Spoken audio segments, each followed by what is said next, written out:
We've had some questions about the durability of our glass monuments, and today we're here to do a durability test on our glass.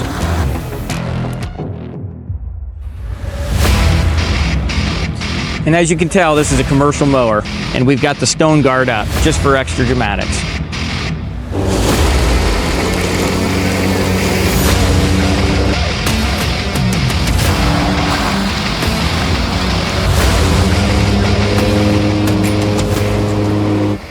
So what we're doing now is we're actually going to take this monument, we're going to turn it towards the light. You can see all the stones we got here. Wow. That was awesome.